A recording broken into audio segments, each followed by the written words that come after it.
What's going on, guys? Welcome to Rabbit's Used Cars. We're shooting in the office today because I needed a desk. And I love visuals. I love white desks, but God, this thing attracts everything but women and money. You know, I get people asking me all the time, how do you get the best deal? Rob, negotiate. I'm going to a dealership. I'm going to do this. And people get themselves so psyched out. And I got a little story to go with this. Back in the beginning of the year, a good friend of mine was buying a Bullitt Mustang, like a 2019 Bullitt. And, right now is a really hard time to buy new cars or later model cars because of all the stuff that's going on. But, he's like, what should I do? And, what do I need to do? And it's like I told him, I said, a poker face. That's the thing. If they see you eager, that's like blood in the water. And they know they got you. That's the best thing I can tell anybody, and you got to think about it. Negotiations have changed over the years so much. I was just telling somebody about the 35th anniversary Corvette story.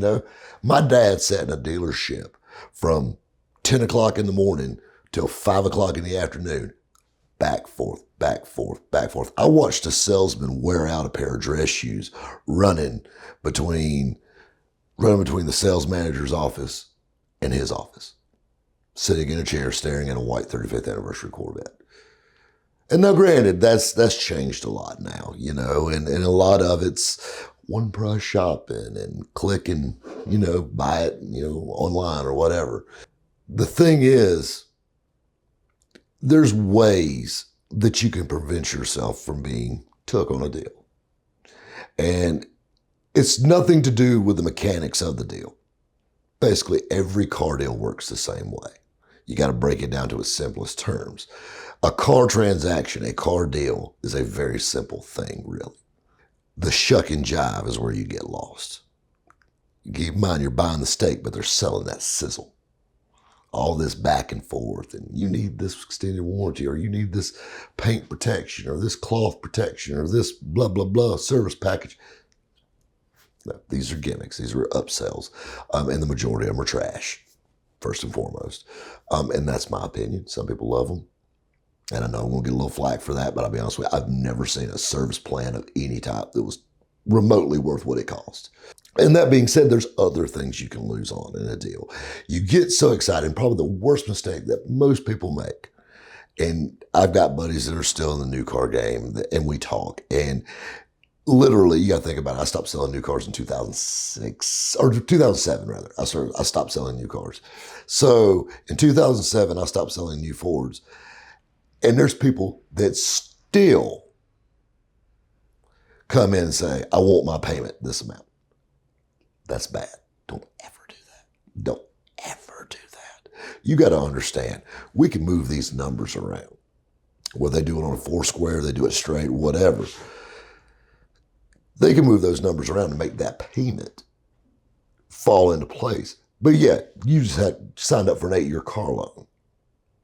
What they're going to do is do everything in their power to make that payment, or get as close to that payment as possible, without adjusting the price. Because at the end of the day, the salesman gets paid off the bottom line. And that's what you need to focus on. And I got a little visual, if you will. And it's kind of funny. And I'll be honest with you, there's a lot of truth to this car trick in life in general.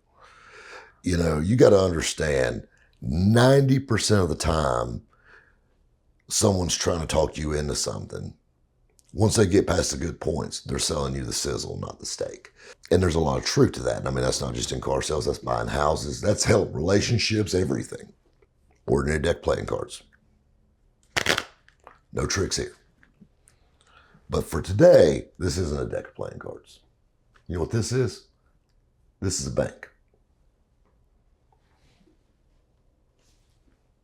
So, what I have next is this. What do you see? You see 4 jacks. Well, these aren't jacks. These are bank robbers. All right? So,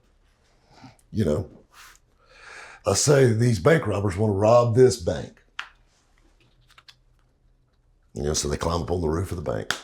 They're all up here. They're hanging out. Well, first bank robber says, well, hell, I'm going to jump on down, to that first floor. That's where the vault's at. Well, the second bank robber says, well, hey, I heard they got gold on the second floor. So he goes down there. Well, that third bank robber, he's like, well, I'm going to check out. Maybe there might be some bonds or something good here on the third floor. And that fourth bank robber, he said, hey, I'm going to keep a lookout. Okay, everything's going good. Do you hear that? I hear a siren. What's that bank robber do? He's just beating on the roof. And guess what happens? Every bank robber comes running to the top. Very simple card trick, very simple to figure out how I did it. And this is the thing you got to understand. And this is where the story comes into this. While you were focusing on all these cards coming down, you should have been looking here the whole time. And it's the same way on your car deal. While they're over here trying to sell you this, or, well, I'll get your payment right here. What you need to be doing is looking at the bottom line. You've got one of the strongest tools in the world in your hand. It has a damn calculator on it. It is super easy to figure out remotely what your payment's going to be. That's the thing. You can't get lost in the shuck and jive. And I love it. I love the rhyme time. I love all of it. I'm old school, classically trained. But at the end of the day, if you want the best deal, you got to cut the bullshit and focus on that bottom line. Because at the end of the day, that big number is the one that's going to make or break. That affects the payment, it affects everything.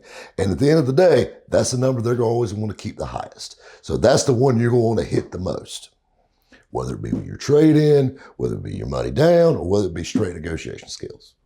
That at the end of the day. And so many people get wrapped up in all this other stuff. It tickles me when everybody tells me, well, I got a good deal. No, you didn't. No, you didn't. I promise you. The same people that tell you they got a good deal on a new car, I don't get good deals on new cars. And I sold the damn things because I know no matter how much I negotiate and how much I turn the screws to their ass, there's holdback. There's so many ways dealerships make money that you will never see. And there's nothing wrong with that. There's nothing wrong.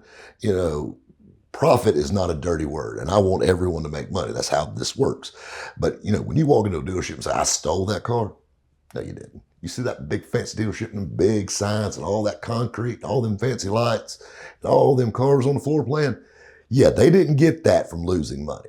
Just like Vegas isn't built on winners. All them big fancy hotels and casinos, same idea. But if you ever notice, all them lights and all the buzzers and all this stuff going on, because you're focusing on this when you're not looking at this. It's kind of a PSA. I think it's common sense, but I think I need to share it anyway. So, Matt, you want to lose a little money today? No, man, I'm good. Guys, we'll catch you next time at Rabbit's Used Cars.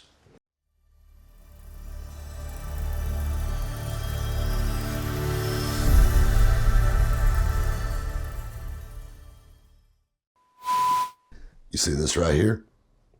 We're going to cut anyway because Cubby's going to walk in. You see this right here? It's a deck of playing cards. Just